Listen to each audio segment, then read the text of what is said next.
तो कैसे हैं आप लोग? आई होप आप सब अच्छे होंगे। इस वीडियो में हम लोग क्लास 8 भूगोल का इकाई 2 पढ़ने वाले हैं, जिसका नाम है भारतीय कृषि। तो इस वीडियो में हम लोग इस चैप्टर का A to Z question answer हल करने वाले हैं। तो चलिए आपको बताते हैं।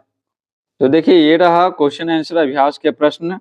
इसमें आपको स्पष्ट नहीं दिखाई पड़ रहा होगा, नेट पे यही अवेलेबल है ना, यही किताब का PDF अवेलेबल है। तो चलिए आपको बताते हैं PDF से। तो ये रहा PDF। तो देखिए, सही विकल्प को चुनें। पहला है कृषि कार्य में शामिल है, तो कृषि कार्य में क्या शामिल है? भूमि को जोतना तो है शामिल, पशुओं को पालना तो है शामिल, मछली पालन करना तो है, तो हो जाएगा उपयुक्त सभी। तो कृषि का मतलब होता है सिर्फ खेती करना नहीं, कृषि में ये भी शामिल होता है पशुपालन, यानी पशुओं को पालना और मछली पालन। ठीक है, याद रखिएगा। भूमि पर जनसंख्या के अत्यधिक दबाव वाले क्षेत्रों में कौन सी खेती की जाती है? जहाँ पर जनसंख्या बहुत ज्यादा रहता है ना, तो वहां पर गहन कृषि की जाती है। ठीक है, आगे देखिए, इनमें कौन समूह रबी की फसलों से संबंधित है? तो रबी की फसल, ठीक है ना, तो ये क्या है? गेहूं और मटर है। तो ठंडा में कौन होता है? गेहूं और मटर होता है। ठीक है, यहाँ पर देख रहे, इसमें चावल आ गया, इसमें धान आ गया, चावल धान एक ही समझिए, तो इसमें मक्का आ गया, तो ये गड़बड़ है। तो इस दोनों सही हो रहना चाहिए, दोनों रबी की फसल होना चाहिए, तो गेहूं मटर हो जाएगा।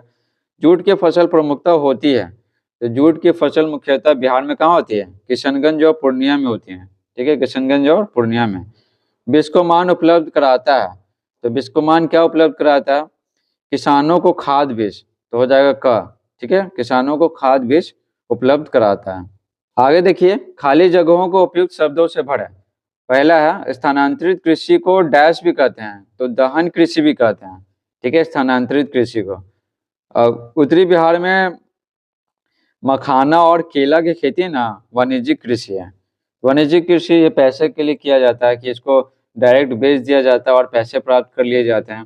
जायद फसल का उदाहरण है, जायद यानी क्या? गर्मी में होता है। इसके पहले रबी पढ़े हैं तो ठंडा में होता है।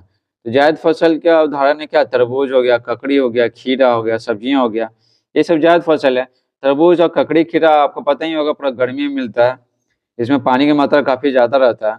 किसान क्रेडिट कार्ड से किसानों को डैश सुविधा उपलब्ध होती है, तो कैसी सुविधा? वित्तीय सुविधा, वित्तीय यानी पैसे से संबंधित। ये सब किसान लोग है ना, लोन ले सकते हैं। जैविक खादों से भूमि की उर्वरा शक्ति क्या होती है? बढ़ती है। ठीक है, अब आगे देखते हैं, निम्नलिखित प्रश्नों को उत्तर दें। अधिकतम कितना? 50 शब्द में, तो अधिकतम 50 दे सकते हैं। ठीक है, या 50 से कम दे सकते हैं। ठीक है, कृषि कार्य किसे कहते हैं? उत्तर लिखेंगे, खेती करने की प्राथमिक क्रिया को कृषि कार्य कहते हैं। ठीक है, खेती करते हैं ना, तो प्राथमिक कार्य में आता है ना, क्योंकि सबको भोजन चाहिए, तो सबसे निचले स्तर पे कौन कच्चा माल उपलब्ध कराता है? तो खेती। भूमि को जोतकर विभिन्न प्रकार की फसलें, सब्जियां, फल फूल उपजाना, पशुओं को पालना, मत्स्य पालन यानी मछली पालन इत्यादि करना क्या है? कृषि कार्य है। तो यहाँ पर बस नोटिस करने वाली बात क्या है ना, कि पशुपालन और मछली पालन भी कृषि में ही शामिल होगा। कृषि का मतलब ये नहीं होगा सिर्फ खेती करना। आगे देखिए, खरीफ और रबी फसलों में क्या अंतर है? सोदाहरण बताएं, यानी उदाहरण के साथ बताएं। देखिए, खरीफ और रबी फसलों में निम्नलिखित अंतर है। खरीफ इधर लिख देंगे और रबी इधर, और बीच में डिवाइड कर देंगे। देखिए, खरीफ है ना, खरीफ ये बरसात में होता है, समझे? तो जैसे देखिए धान, मकई यानी मक्का। रबी है ना, ठंडा में होता है, जैसे गेहूं हो गया, चना, मटर, मसूर, मसूर दाल हो गया, जौ, ये सब। ठीक है, तो ये बहुत आसान है, आप सब गाँव में रहते होंगे तो ये सब तो बहुत आसान है। तो पहला में क्या लिखेंगे? यह जून जुलाई में बोई जाती है। ठीक है, जून जुलाई में बोई जाती है। और रबी फसल बोया जाता है अक्टूबर नवंबर में। ठीक है, और खरीफ फसल देखिए अक्टूबर नवंबर में काटी जाती है, अक्टूबर नवंबर में। और खरीफ फसल कटता है ना, तब रबी फसल जाके बोआता है। और खरीफ फसल का उदाहरण देखिए, धान हो गया, मक्का हो गया, जूट, मूंगफली। ठीक है, ये हो गया। रबी फसल है ना, ये अक्टूबर नवंबर में बोएंगे, तो जाहिर सी बात है 4 महीने तो होना चाहिए, तो यह मार्च अप्रैल में काटी जाती है। उदाहरण के लिए देखिए, गेहूं हो गया, चना, मटर, मसूर, ये सब, जौ, ये सब रबी फसलों में आएगा। आगे देखिए तीसरा, जीवन निर्वहन कृषि क्या है? ठीक है, जीवन का निर्वाह हो रहा है कि हाँ, चलो जीवन आगे बढ़ रहा है। देखिए, जो कृषि जीवन निर्वहन के लिए किया जाता है उसे जीवन निर्वहन कृषि कहते हैं। सिर्फ जीवन का निर्वाह हो रहा है, जीवन आगे बढ़ रहा है। जनसंख्या का अत्यधिक बोझ, रोजगार के अन्य साधनों के अभाव से कृषि ही धन प्राप्ति का स्रोत होता है। ठीक है, धन प्राप्ति होता है और इसी से सब कुछ काम चलता है। ठीक है, इलाज कराना और बच्चों को पढ़ाना लिखाना ये सब इसी से होता है। तो ये जो खेती कर रहे हैं ना उससे पैसा प्राप्त हो रहा है और सारा पैसा खर्चा हो जा रहा है, तो जीवन बस आगे बढ़ रहा है। ठीक है, किसान लोग अमीर नहीं हो पा रहे हैं, तो वही हो गया जीवन निर्वाह कृषि। देखिए आगे, व्यापारिक और बागवानी फसलों के बारे में क्या जानते हैं, लिखिए। तो देखिए बागवानी मतलब जो बाग में हो, ठीक है, जो बाग में जो भी है पेड़ पौधे उगाना ये सब, तो वो हो गया। तो देखिए रबर, मखाना, गन्ना ये सब व्यापारिक फसलें हैं। ये फसलें कई उद्योगों के लिए कच्चे माल का काम करती हैं, समझे, कच्चे माल का काम करती हैं। जैसे देखिए गन्ना, सबसे आसान एग्जांपल क्या है, गन्ना।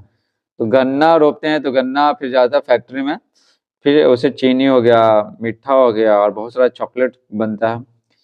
ये हो गया व्यापारिक फसल है कि इसको बस कुछ नहीं करना, खेत में से तोड़ करके डायरेक्ट बेच देना है फैक्ट्री मालिकों को, व्यापारियों को। तो ये हो गया व्यापारिक फसल, हो गया डायरेक्ट पैसा मिल जाता है।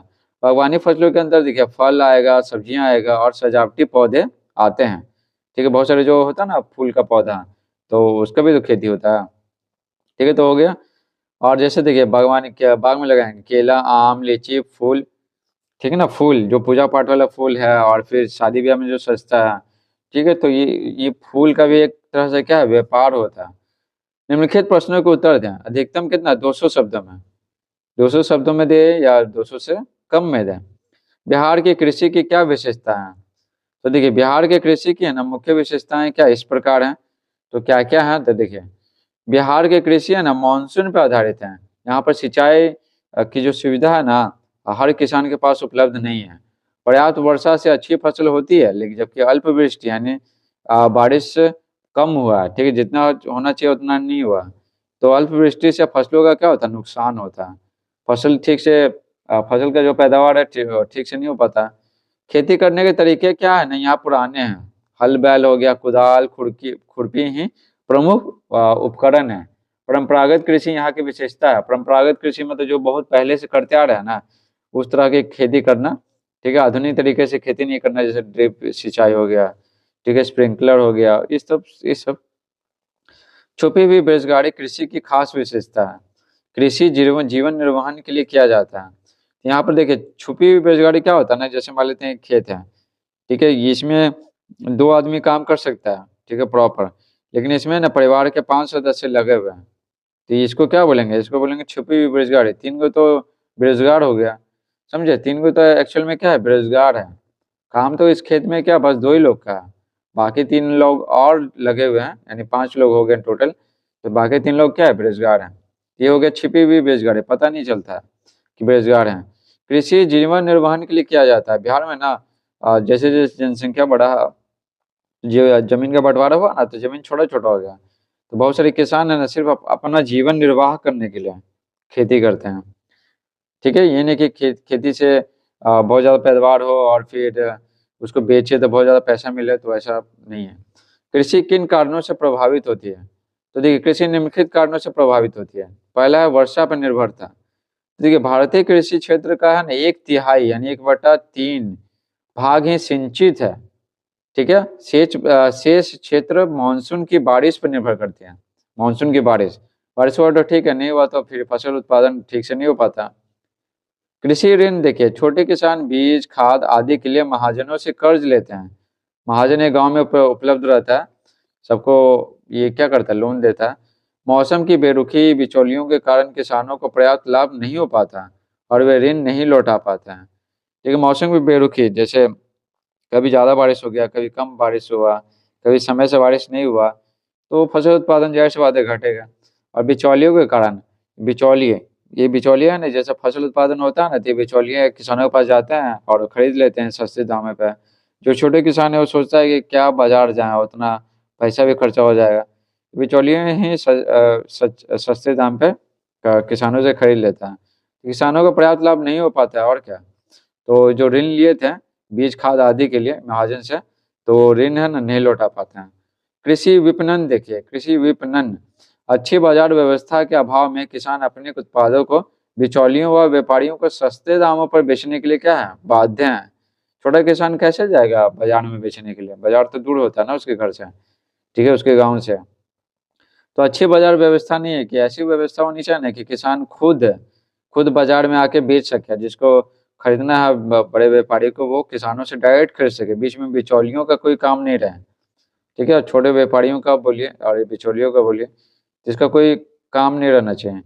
तीसरा देखिए, आपके राज्य में कृषि कार्य उत्पादन में बढ़ोतरी के लिए क्या प्रयास हुए हैं, लिखिए। तो देखिए उत्तर लिखेंगे, बिहार सरकार के द्वारा कृषि कार्य उत्पादन में बढ़ोतरी के लिए विभिन्न योजनाएं चालू की गई हैं। विभिन्न, जैसे देखिए, जैसे कृषि यंत्रीकरण योजना के तहत 110 कृषि यंत्रों और मशीनों पर अनुदान मिलता है, छूट मिलता है। ठीक है, अगर आप खरीदिएगा ना कृषि यंत्रीकरण योजना के तहत, ठीक है, तो आपको बहुत सारा पैसा ना माफ कर दिया जाएगा। इन कृषि उपकरणों पर 40 से 80% तक सब्सिडी दी जाती है। समझ रहे, कोई कोई पे 80% दिया जा रहा है, यानी कि अगर 10,000 का सामान है, मान लेते हैं 10,000 का सामान है, अगर 80% लेंगे ना तो समझिए कि यहाँ पर 8,000 है ना, माफ हो जाएगा। समझे, 8,000। आगे देखते हैं क्या लिखा हुआ। और साथ ही बिहार सरकार किसानों को फसल बीमा योजना के तहत बीमा प्रदान करती है। अगर फसल उत्पादन ठीक से नहीं हुआ, बोले ना कि बाढ़ आ गया, सुखाड़ आ गया या अन्य कारणों से आपका फसल बर्बाद हो गया किसानों का, तो फसल बीमा योजना के तहत ना बीमा प्रदान किया जाता है। खेतों की मिट्टी जांच कर किसानों को मिट्टी स्वास्थ्य कार्ड दिया गया है।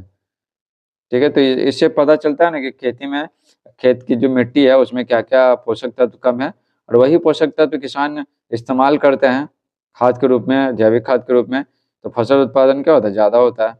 समझे, ऐसे पहले पता ही नहीं चलता था कि मिट्टी में क्या चीज़ की कमी है, तो अब तो पता चलने लगा कि किसानों को मिट्टी स्वास्थ्य कार्ड दिया गया है और खेतों की मिट्टी जाँच किया जा रहा है। ठीक है ना, बहुत बड़े स्तर पर। इस प्रकार से पूरा चैप्टर समाप्त होता है। Thanks for watching.